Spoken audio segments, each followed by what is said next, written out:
Hello, and thank you for joining us for this World Council of Credit Unions virtual event, Unlocking Potential, the Power of a Comprehensive CEO Evaluation Approach.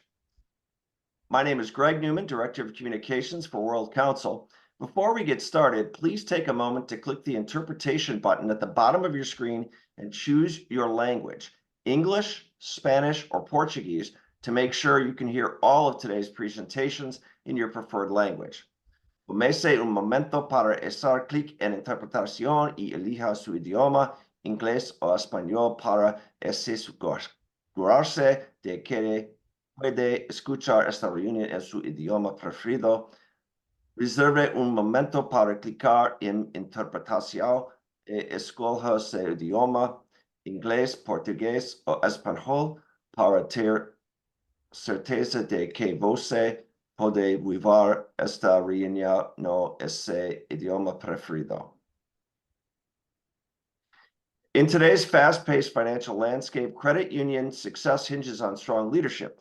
Today, Miranda Flury, president of Hawkeye Strategies, will help you ensure that your CEO's performance consistently aligns with the credit union's mission, vision, values, and strategic objectives through a well-structured evaluation process. By defining clear performance metrics and expectations, that evaluation process provides actionable insights and valuable feedback for the CEO to follow while fostering a culture of accountability and transparency.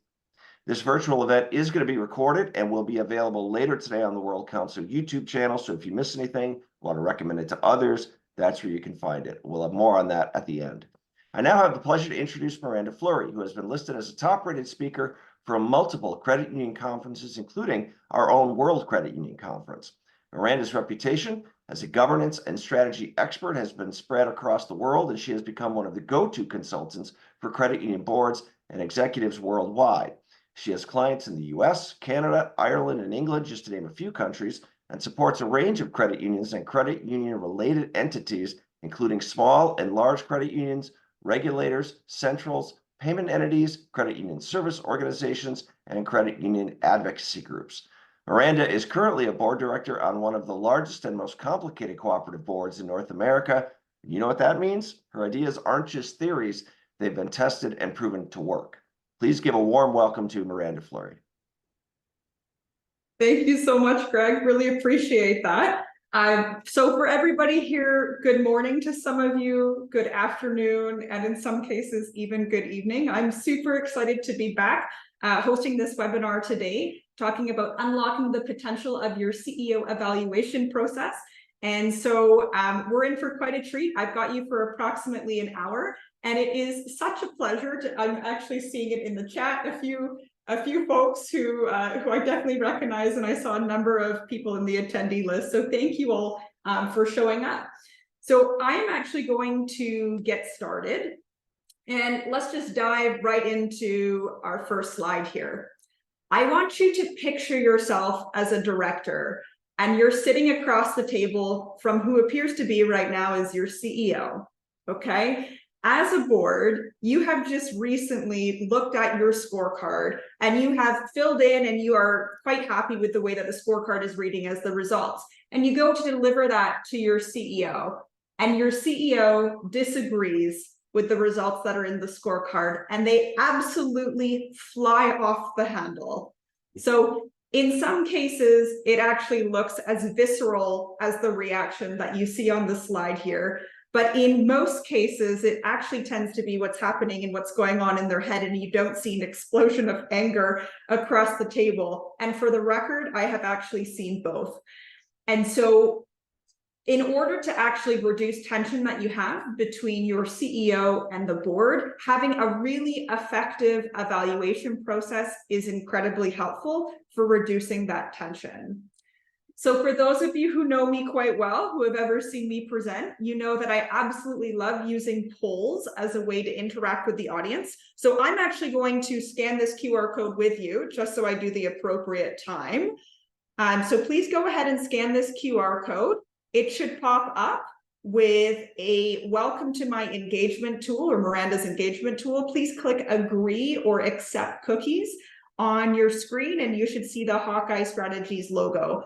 I need you to keep this link up the entire time. We have several polls throughout the presentation today, and these will switch as my slide switches. For those of you who forgot to click this link or you closed it down, at the top of every poll, there will be a QR code. So please make sure this is scanned. I'm going to move on to our first poll. So I am actually curious, how many of you believe that there's existing or the potential for bad tension between your board and CEO due to an ineffective evaluation process? So do you have no bad tension? Is your relationship awesome? Do you have some bad tension, but it does not stem from the CEO evaluation process? Do you have some bad tension, but it does stem from the CEO evaluation process? Or is your tension so bad that you could cut it with a knife and we absolutely need to address this immediately? So for those of you who missed the QR code is up here at the top. You can go ahead and scan that. I've got about 7 of you who have selected an answer so far, and I know we've got a number of people who are sitting in the attendee list. So I'm just going to give it just a moment, as I know this is our first poll and we're waiting for translation as well. Okay, so who do I have in the lead? So, okay, we've got some bad tension, but it doesn't necessarily stem from the evaluation process. Ooh, I've got a number of you who said we have no bad tension. Our relationship is awesome. What I will clarify for you is I cannot see who's actually engaging in the polls, just for the record. But I am glad to hear that you don't actually have bad tension with your CEO and boards. Okay, so I do have some folks in the audience that do have some bad tension, and it does stem from the evaluation process. Okay, I'll give it just another few seconds just for people to get familiar with the poll. And then I will jump right into our next slide. Okay, this is good. So if the majority of you don't have a bad tension, or you don't have a bad tension that's stemming from the CEO evaluation process, we still can actually focus on how we can enhance the process nevertheless, because it is an important component. I'm just glad that it's not to a point where you're experiencing that tension. So let's jump to our next slide here. So what are we actually covering today? We've got 3 chunks of work that we're going to be looking at. And your first chunk of work that we're going to be looking at is, why are you actually here today? What is the importance that's associated with having both a rigorous and an objective CEO evaluation process? We're then going to be looking at some questions associated with the CEO evaluation process. I have 10 of them for you that we're going to be going through. And then we're also going to explore some common pain points that you see in the CEO evaluation process. So let's start off with our first section. Why are you even bothering to potentially refine the CEO evaluation process today? I have a number of quotes that we're going to go through. You can feel free to snap some photos of them. They will actually be sent out to you as part of the PDF slides as well. So our first quote is, US corporate directors estimate that CEOs are responsible for 40% of companies' performance. And this comes from the Harvard Corporate Governance Forum. And so I've had the pleasure, of course, of working with a number of CEOs from all over, and their response to this quote is, there are some years where our credit union is a really well-oiled machine. It is working very smoothly, and we've done our job to actually hire the right people, and we're probably contributing 20%. And in other years that are incredibly transformative, we're probably upwards of 90% responsible for company performance. So there's quite a range.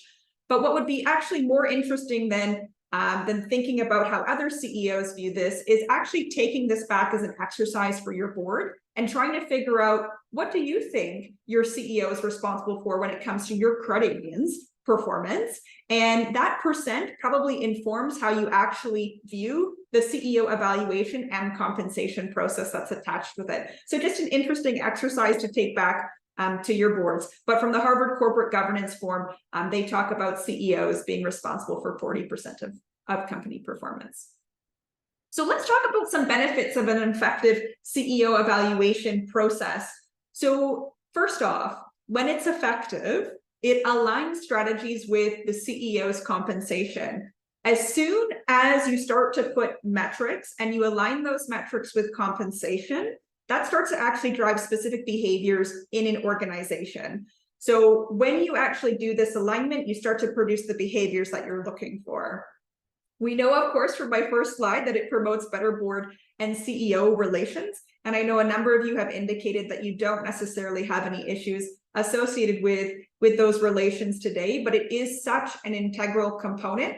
I often find with a number of my clients, this is their number one complaint, the CEOs that I work with, is that the board doesn't fully appreciate the value that they bring to the table because they don't take the CEO evaluation process seriously. They don't have a rigorous process to assess me, or they're not doing proper benchmarking, or we can't agree on the compensation component. So that CEO tension piece is real. So just make sure that your CEO evaluation process is incredibly effective.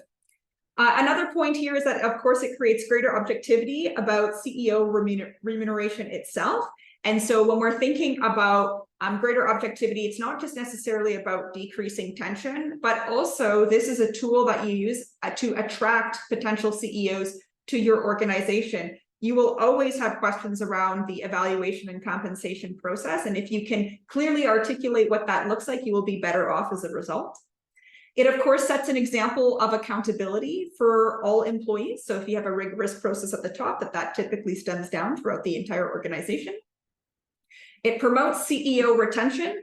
I can tell you, I have known a number of CEOs who have left because they do not find that they have a fair or transparent process associated with their CEO evaluation, and they tend to leave as a result. And of course, it provides an early warning system for possible problems as well, especially if you're tracking particular metrics. So let's jump to another quote. The only governance practice that yielded a strong positive correlation with actual credit union return on asset performance, which is a profitability statistic, was whether boards felt they had an effective CEO evaluation in place. So this comes from the Filene Research Institute. And for those of you who don't know who Filene is, they are a US-based research organization that looks into credit unions across the US. So if you were to take one quote back from my presentation, this is the quote that you take back if you want to demonstrate the importance of a CEO evaluation process. This is the most important quote that you will see. Okay, so if I were to reword this quote for you, what it's saying is that if directors actually believed that there was a really effective CEO evaluation process in place, it was actually linked in that credit union with their profitability. So the more effective the process was, the higher level of profitability that credit union experienced as a relationship between those two items. And what's incredibly interesting about this research is Filene actually looked at 33 different governance practices to try and link it with return on assets. And there was only one other one that was linked, and that was having a continuing education mandate. But ultimately, you see this link between an effective CEO evaluation process with the return on assets for your credit union. And what I will also say is in this research article, they actually assessed 150 credit unions in the US of all different asset sizes. And that was the one link that they found between profitability and the CEO evaluation process. So keep that in mind. That's a really great justification for having an effective CEO evaluation process is your profitability. I want to talk to you about the role of the board briefly. And so I would make the argument that the most important decisions that you're going to make as a board is hiring your CEO, monitoring that CEO, and choosing whether you've got to let go of your CEO. And so we know that, of course, the CEO runs the credit union itself, but the board absolutely has to take accountability for the CEO's performance, and they do that through their oversight function. We also know that you have to try to stay out of the weeds and avoid dictating tactics, and your role as a director is to ensure performance against agreed upon strategic objectives that you would have done as part of your strategic planning process. Your role is also to assess performance against a set of metrics that ideally capture a full view of the credit union. So for those of you who had the pleasure of going to Vancouver for WACU in the summer for the conference there, I talked about scorecards, and I talked about that 1 point for an entire hour. So that's a really important piece. And then lastly, the role of the board here is to, of course, balance both short-term and long-term performance. So you're not just thinking about this from a year out, you're thinking about this from a longer-term component as well. And so what I would say is having an effective CEO evaluation process actually helps boards to fulfill their fiduciary responsibility. And that's another reason why you should spend time being able to refine or update your CEO evaluation process. Let's jump to my last quote for this section. The more senior the executive, the greater their impact on the organization's performance, the less rigorous the CEO evaluation process is. And so what I will say is this is actually a very true quote in my experience. And there's a reason why that quote is true. Why do you have less rigor at the CEO level than you do throughout the rest of the organization? So oftentimes you have a human resources department that is overseeing the performance evaluation process of all staff, and they have a very rigorous process that's in place, and leaders are held to account to following that process. The human resources department doesn't necessarily oversee the CEO evaluation process, and therefore you're relying on a group of people, the directors, who may or may not actually have either leadership experience or human resources experience to be able to develop and enforce having a particular process that's in place. I will also make the argument as well is that when you work in an organization and you're not the CEO, you have one person that's typically evaluating you. When you're the CEO, you have anywhere from 7 to 15. I've even heard of 22-person boards before who are evaluating one person. And so you have to corral all the cats and get everybody together to ensure that you've got effective ratings that are aligned with everybody's perspective and a process. Se assegurando de que está fazendo a avaliação adequada. I am going to find, oh, there we go. We're just unmuting somebody. Okay, so that is a really important quote and one that actually rings true in my experience. Então isso é muito importante. So I am going to jump to another poll. So if you lost, Se a gente vai passar a seguir, if you've lost the link that you've got, you can go ahead and scan the QR code. Okay, and so here is your poll link. Your poll question. How effective is your organization's CEO evaluation process? Is it not remotely effective? Does everybody cringe when it comes time for this evaluation? Is it somewhat effective, but you're sure that your CEO complains about it behind closed doors? Is the process super effective and both the board and CEO believe it's fair and transparent? Or are you not sure and you can't recall at this time? So I'll give you just a moment to fill that out.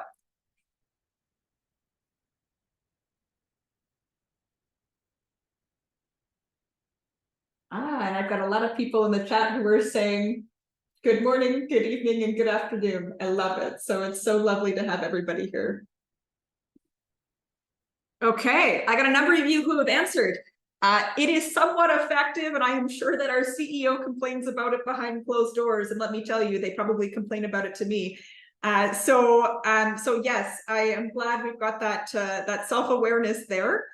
And I do actually have a number of you who have voted. It's actually not remotely effective, and both the board and the CEO cringe when it comes time for this evaluation. And so this leads me to my next section, which is what are some key questions as part of the CEO evaluation process? So as I talked about earlier, we've got 10 questions we're going to go through. So buckle up, it's going to be fun. And I deliberately chose this approach to list out questions that you can reflect on your current CEO evaluation process, because in my experience, I've worked with a number of credit unions in this process, is everybody's process looks different. So instead of outlining a specific process for you, I'm getting you to think about your current process in the context of some of the questions that I am asking, which will hopefully inspire you to go back and decide whether you need to make some tweaks or whether you need to overhaul your process to begin with. Okay, so let's start off with question number 1. What is actually governing your CEO evaluation process? So what I like to do whenever I start off looking at a CEO evaluation process is I actually build or refine a CEO compensation philosophy policy. This is owned by the board of directors, and it's actually a very succinct policy itself. I typically don't go more than half a page on this policy, but it should include key items like who is responsible for authorizing this process, which typically tends to be the board of directors is authorizing it. Also, what's the purpose of the CEO evaluation process? Typically, you have language in there around attracting and retaining and motivating your CEO.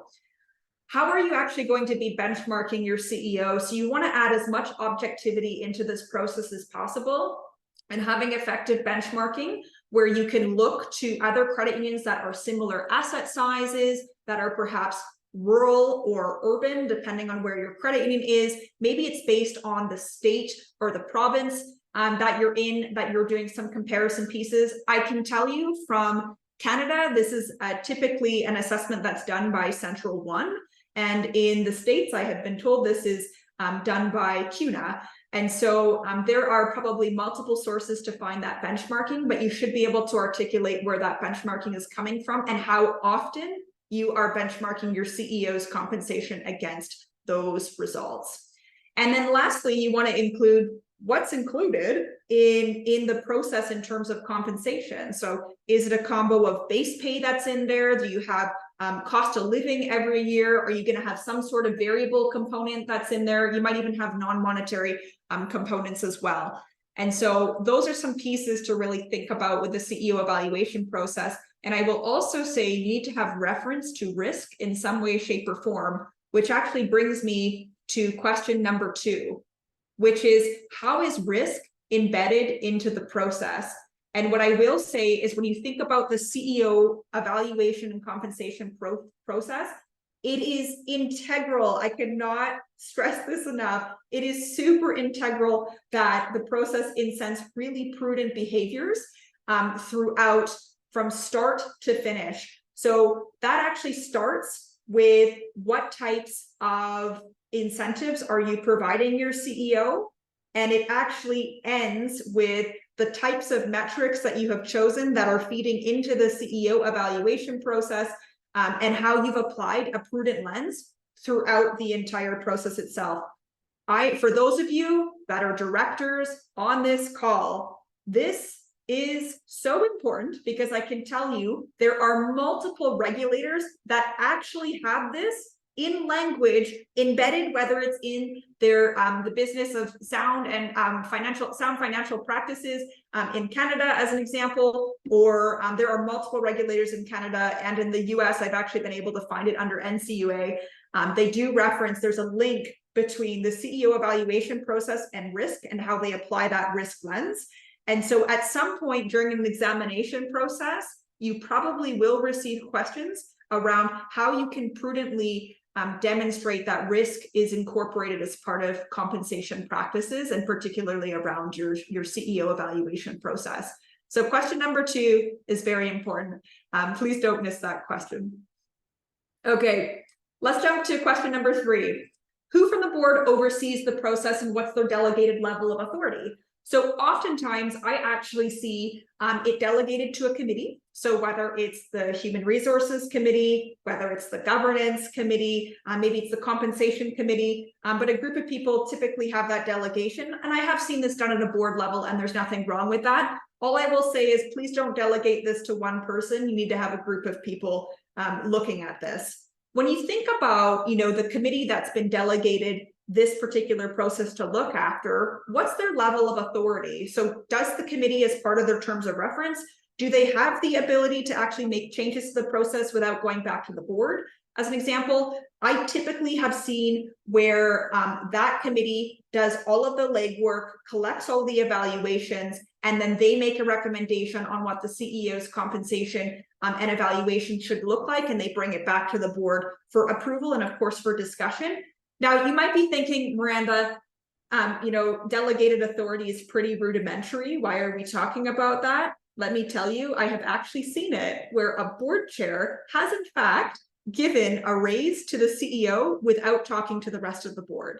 So it is incredibly important that you have very clear levels of delegated authority to your respective committees that are doing this work. Okay, let's jump to question number 4.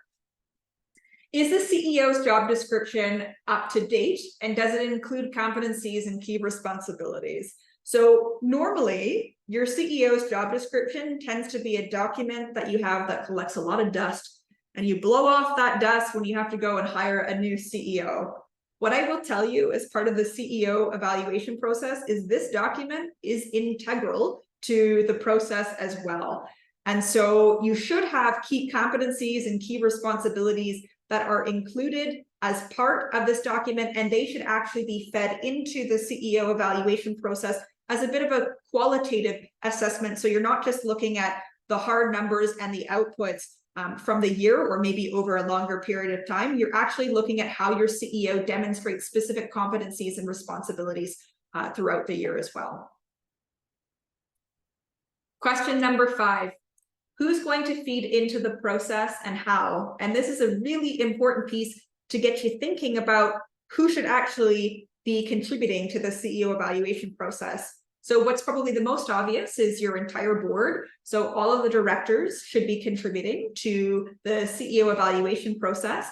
I always like to recommend that the CEO performs a self-evaluation process, and I find this is really helpful for whomever is delivering the evaluation. They can do a comparison between how the CEO rated themselves versus how the board viewed them and look at any discrepancies and be able to speak to some of those discrepancies. That helps to reduce and identify some of those tension points that exist. So that's a really helpful process.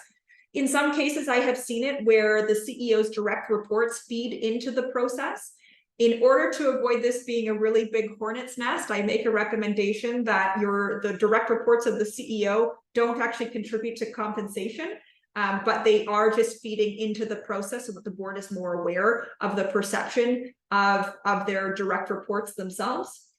You probably also have auditors that are feeding into the process. So you could have external auditors or internal auditors feeding into the process. So whatever metrics that you are using that are coming from your scorecard or coming from your financial statements should be audited and should have a validity behind them. And you should feel confident that when you're tying the evaluation and compensation process that they have been vetted by an auditor themselves.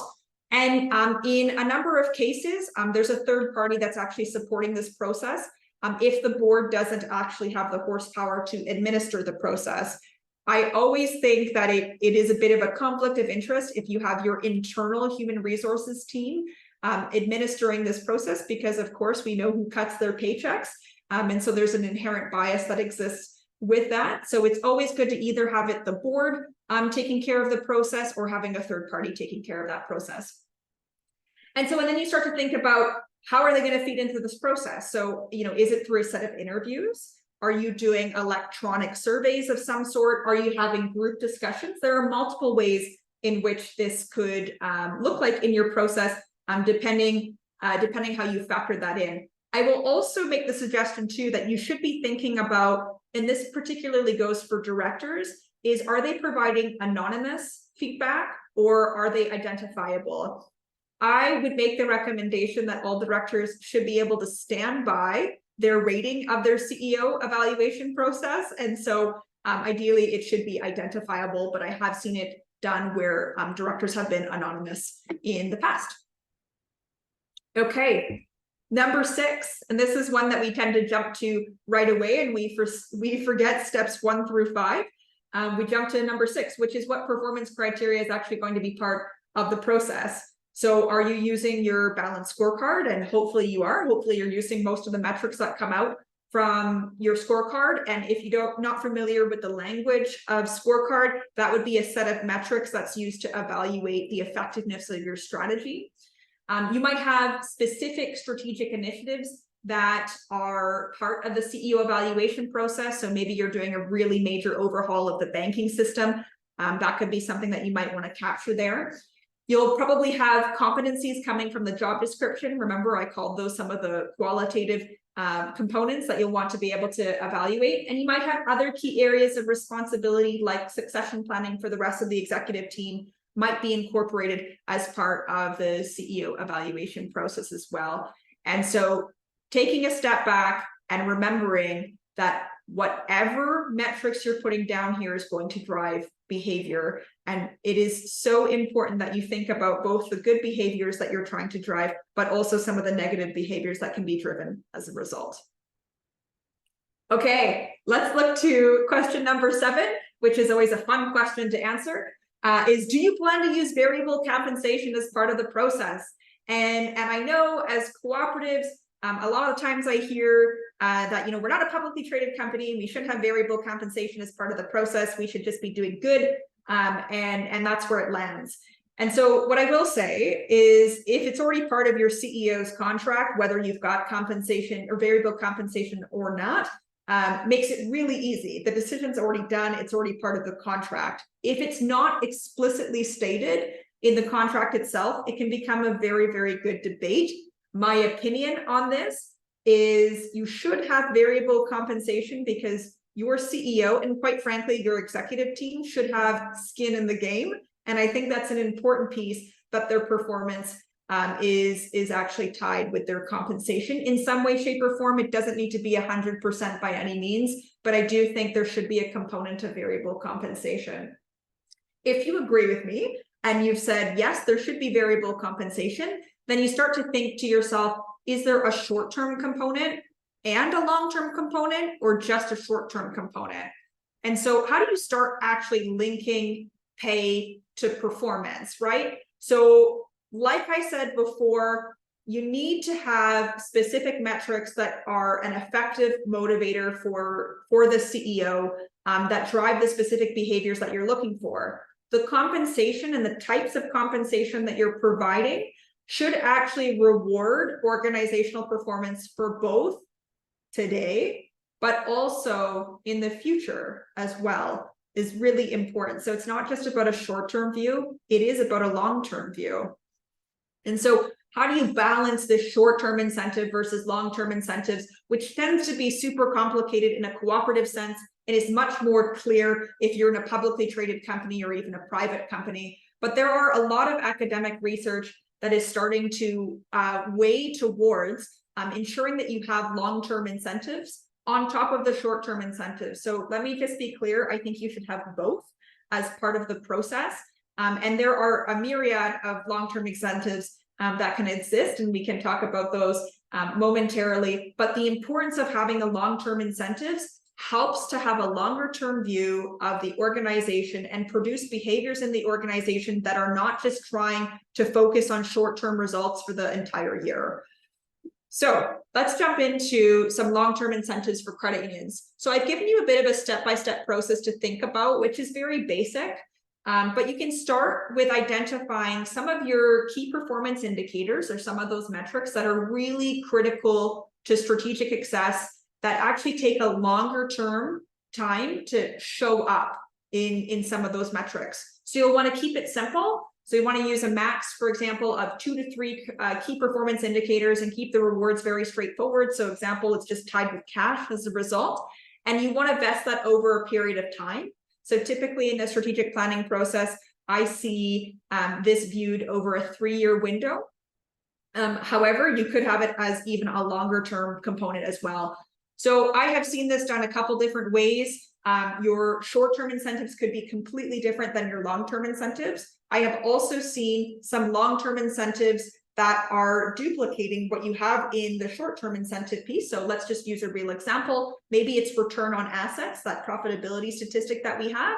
But in the long-term sense, you're actually looking for trends over a period of time. And CEOs are incented to be able to see those trends over a longer period of time, as opposed to just hitting a particular target or a range for short-term incentive, which happens once a year.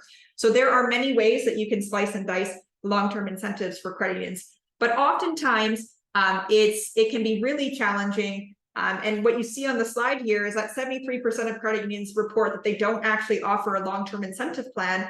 And that's because of a lack of equity-based compensation is the perception of that barrier. I will also say there are some long-term incentive plans that just have to do with retention of your CEO. So just for them simply being there. So you just want to think about the risk that's associated with those types of incentives. that are out there. I'm not saying that they're wrong, but they need to be balanced is all. So I'm actually curious from those of you in the group, so you can go back to your cell phones and you can scan the QR code at the top, and you can answer this question. So does your credit union have a long-term incentive program for your CEO? I'm actually curious if you're going to mimic the approximately 70-ish% here. So I'll give you just a moment to fill that out.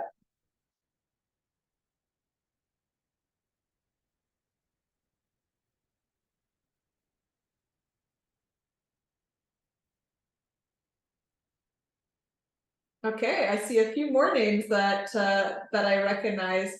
And I also see a question that's in the chat as well. So Donna, just to let you know, we're going to have some live Q&A, and you can actually copy and paste that question into a poll that I will have going there. So I'll give people just a few more seconds.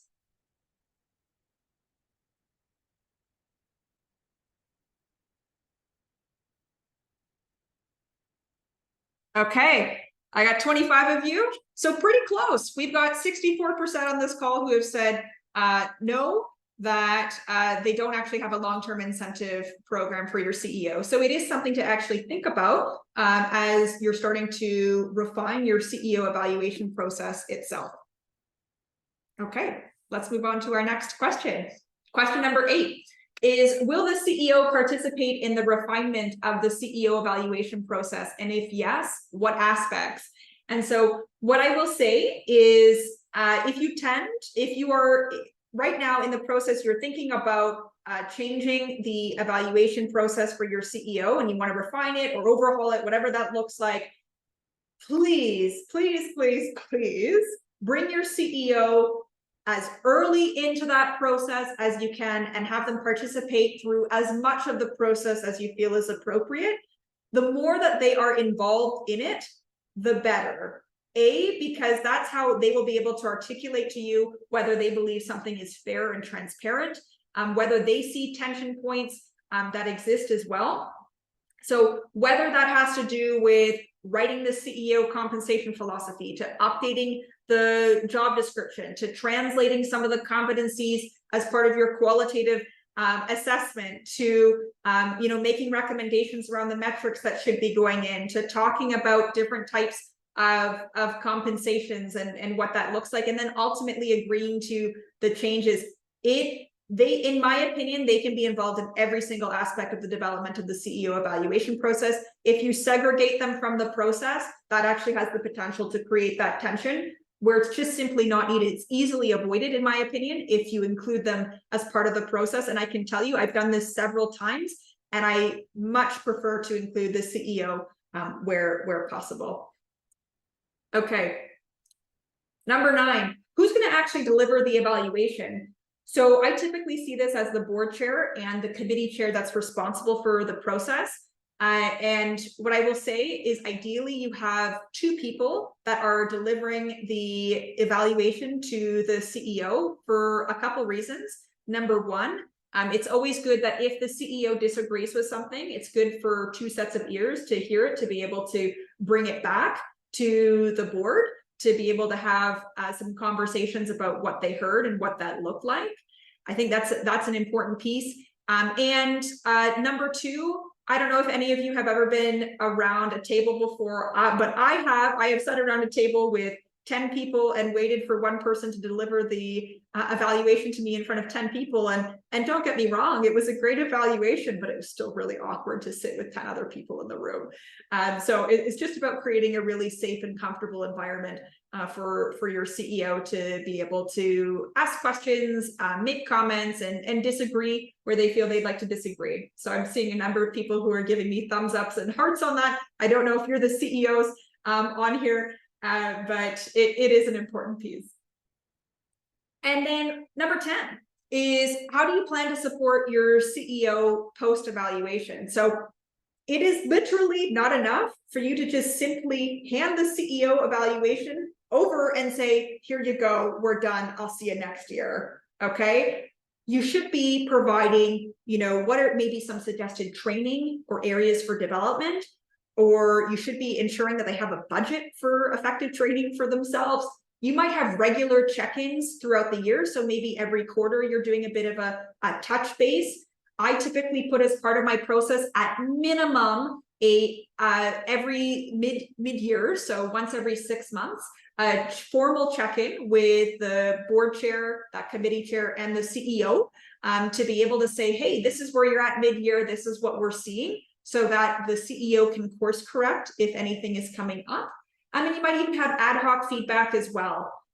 So just making sure that you actually are supporting your CEO. You're not just saying, I'm done with the process, I've signed it, here you go, you can deal with it. You need to be supporting them throughout the entire year.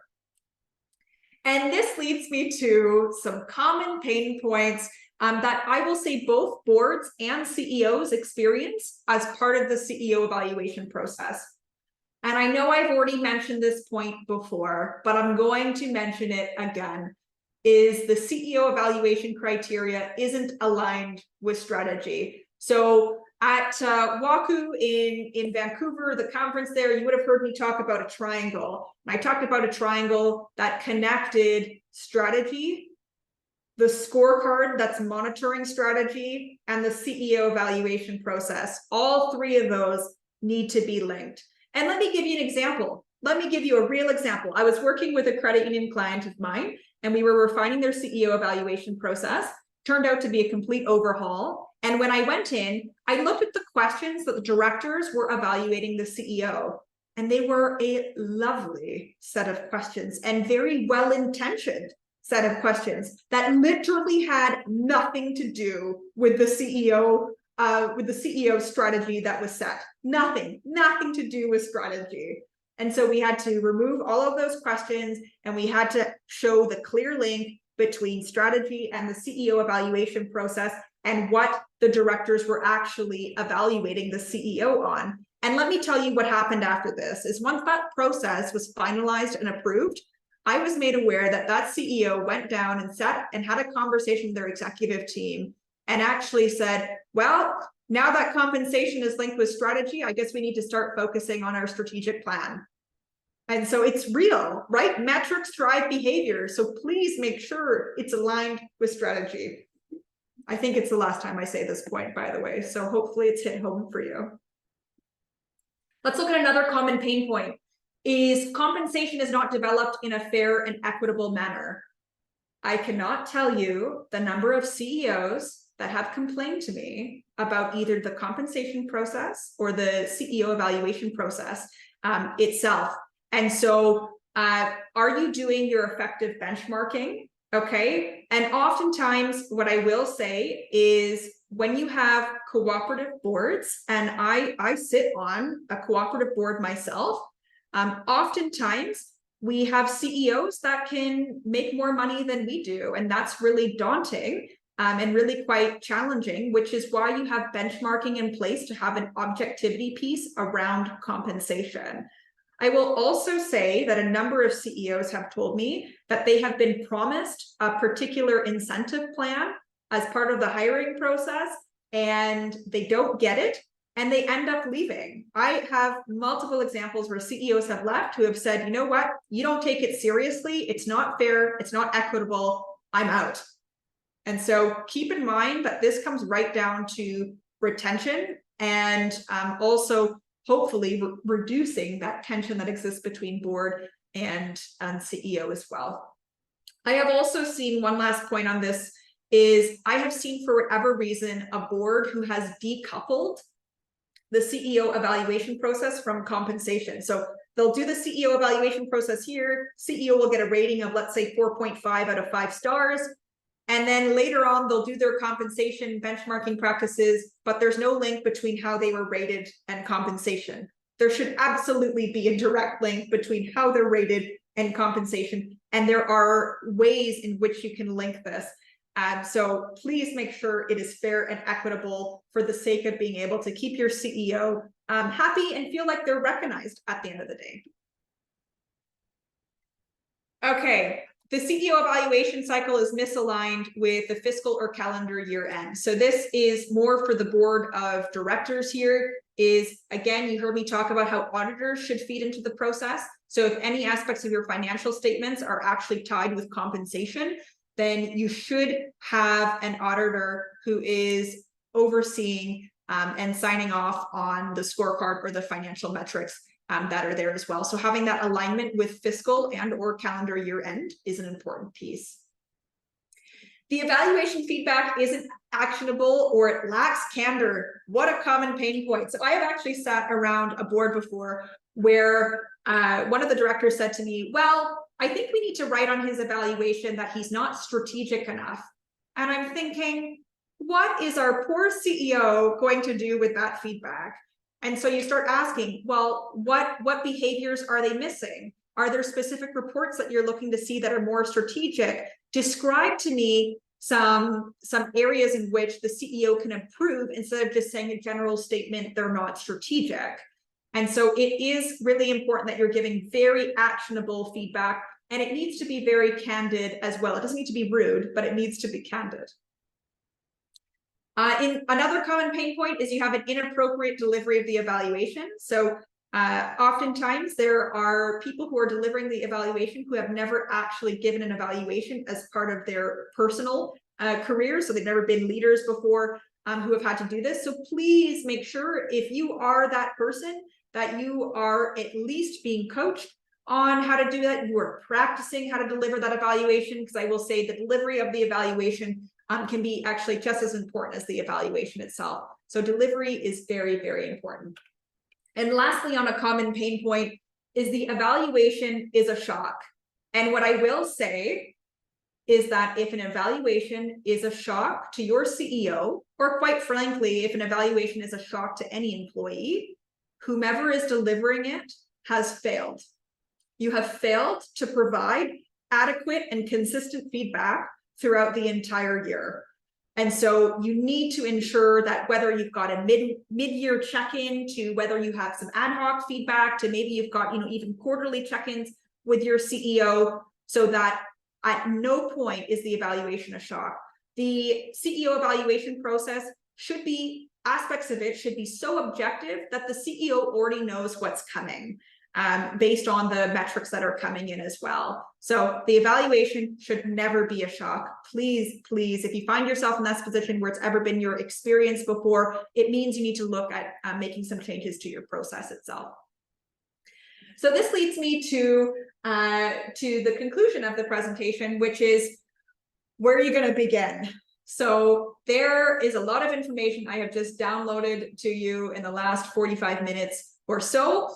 And so I'm just going to give you some 4 steps to get started. So number 1, you need to educate your board on the importance of this process. This process can be pretty time intensive to make changes to. So going back to the why. So that's the first section in this presentation. You can pull any of the quotes. Remember the one quote from Filene Research Institute where they linked effective CEO evaluation processes with higher profitability. That speaks volumes if you use that quote. But educating the board on the process is important. Step 2 is meeting with your CEO to discuss how the process is working today. So it might be great just to have a candid conversation about that. I would also encourage you to go through those common pain points that we just went through and ask them if they experience it. It is easier to have an uncomfortable conversation with your CEO about the process than it is to watch them hand in their resignation and have you have to go and find a new CEO. So please go through those pain points and walk yourself through that uncomfortable conversation. Number 3, look at the key questions. So those 10 key questions, those questions should tell you whether there are areas that you can tweak as part of your CEO evaluation process, or whether you actually just need to start again and have an overhaul. So go through those questions. And then number 4 is, as you're administering this process year over year, you should be evaluating it annually so that you can make changes and enhance it time after time. Okay, so I'm at the end of the presentation. So thank you so much. For those of you that want to connect with me, I am going to give you just a moment. You can scan this QR code. This will take you to my website or to LinkedIn. If you'd like to connect, I would very much love to see you on LinkedIn and have a chat. And in just a moment, what we're going to do is we're actually going to go through a live Q&A. And now I am aware that there are individuals who are on the call who are speaking English, who are speaking Portuguese, and who are speaking Spanish. So I am going to rely on Greg, who's going to help me if those questions come in different languages to be able to translate those. So I'm going to jump to our poll. So if you don't have the poll coming up, please go ahead. You can take a read of this poll. So I want you to submit your questions here. And then everybody has the ability to rate the question. You can actually select a thumbs up or some thumbs down on your cell phones there. And there is, every time a new question is added, please ensure that you click load new responses every time so that you can see the new questions that are added, and then you can click thumbs up or thumbs down. The more thumbs up that I have, we'll do this democratically, the better there. So I'm just going to copy and paste in Portuguese into the chat the question. I wasn't able to add this in Portuguese on my slide, I just didn't have enough characters. But that's what it is in Portuguese. And then I know our translators are going to convert that to Spanish as well. So I will give folks just a moment to submit their questions.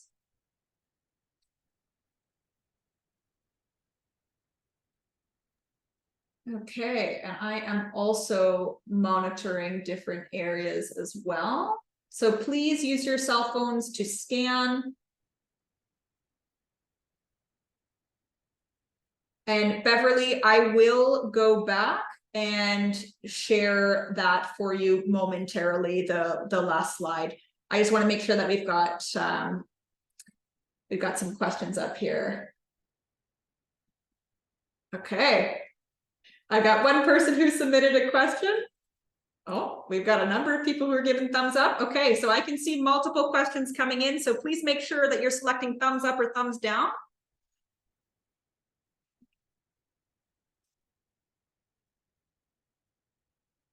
Looks like the second question might be to the group as well. So maybe what I'm actually going to ask the second question to anybody who is on the call here. You can type your answer into the chat.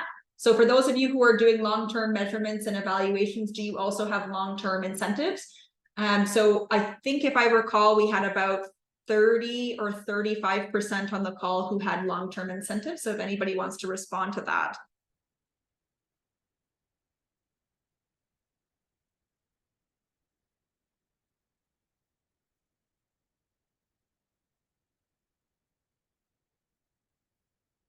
Okay, I've got somebody giving you a thumbs up for that one. Okay, I'm going to answer. I got 11 of you who have said, yeah, Miranda, just answered this first question here.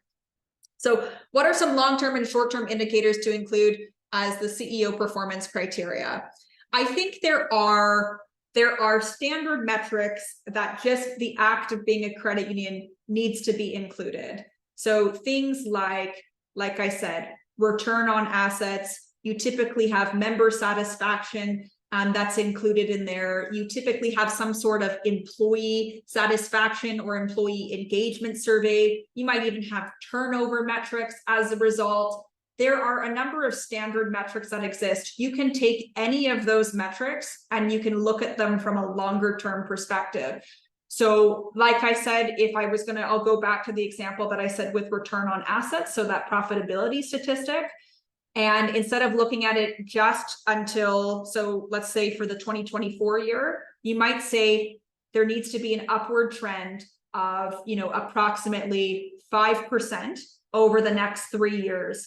And so you would take that 5% and then over that 3-year window, you would then say, okay, have we trended upwards 5%? Does the CEO receive a long-term incentive cash bonus, as an example, attached with that particular metric? What makes this question super complicated to answer, and I apologize to any lawyers that I have in the room right now, but part of this is a lawyer answer, which is it actually depends on the strategy that you have chosen. So for example, even the return on assets comment that I just made, you might have as part of your strategy a significant investment in either digital or even a branch footprint coming up over the next few years. And to look at profitability statistics doesn't make sense because you're actually in more of a growth mode than you are in terms of actually being able to grow some of your retained earnings. So maybe you're drawing down on some of your retained earnings. And so the metrics need to be linked with strategy. So what I will say is if you actually have short-term metrics today, the easiest way to convert those to long-term metrics is take whatever you think are the most important metrics that you are currently tracking. Like I said, take 2 to 3 of those and then spin them for a longer period of time with an expectation of what those trends look like in the future as a way to incent your CEO. That is the easiest way to be able to do that. Okay. I'm just looking at, I'm seeing a few people are in the comments here. So, and if, by the way, if anybody doesn't like my lawyer answer, by the way, you're welcome to just throw that into the chat to just say like, hey, what do you think about X, Y, and Z? Or you can also throw it into the poll as well. I'm looking at both here. So we've already done the question that has 1 thumb up and 3 thumbs down. So let me look at this newest question. I have noticed that a number of newly hired CEOs in Canada have left within a year of hire. Is this a trend, and why might this be the case? Yeah, you know what? I would love to tell you why that is. Like I said, as part of the presentation, I have actually known CEOs have left as a result of compensation practices that are just simply not fair, or they have been promised something and boards don't actually follow through as a result. So there are also a number of reasons why CEOs leave, which also includes the board is really difficult to deal with. I have heard that as well. So sometimes there's a bit of navel gazing, or sometimes it's actually just not the right fit. I could probably pontificate for the next hour or so, but I won't. But what I will say is the CEO evaluation process and your compensation practices absolutely contribute to retention. So please don't let that be the reason why your CEO stays. It is actually very easy for you to fix this process. I do not know the answer to that question. In average and in general, how long does CEO stay? That probably depends on a myriad of factors. I have seen, well, we just saw, 1 year, and I have seen 20 years.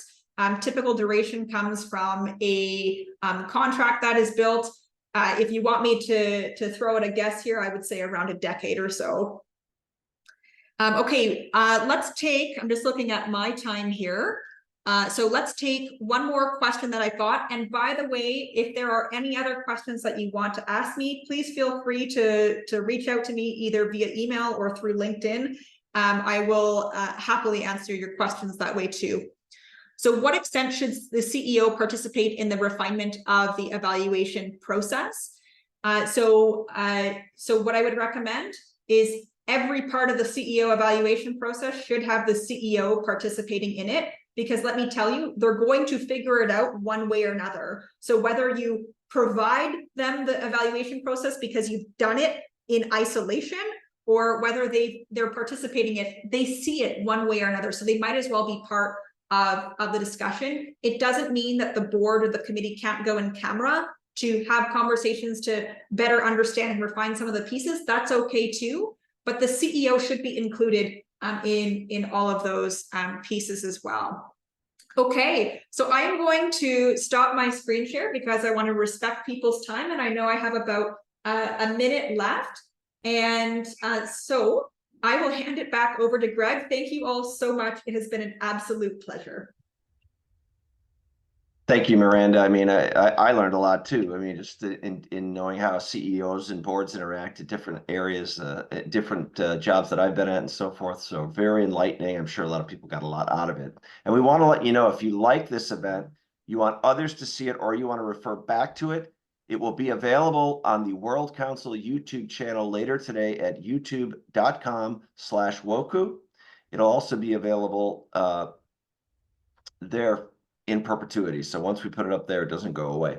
And just FYI, if you feel like you got a lot out of this presentation, you want to be part of more sessions like this, but in person next time, be sure to register for our 2024 World Credit Union Conference. It's set for July 21st to the 24th in Boston, Massachusetts. We'd love to see you there. Registration is open at early bird pricing now at wcuc.org. Miranda, thank you. Thanks for joining us, everybody. Have a great day. Take care.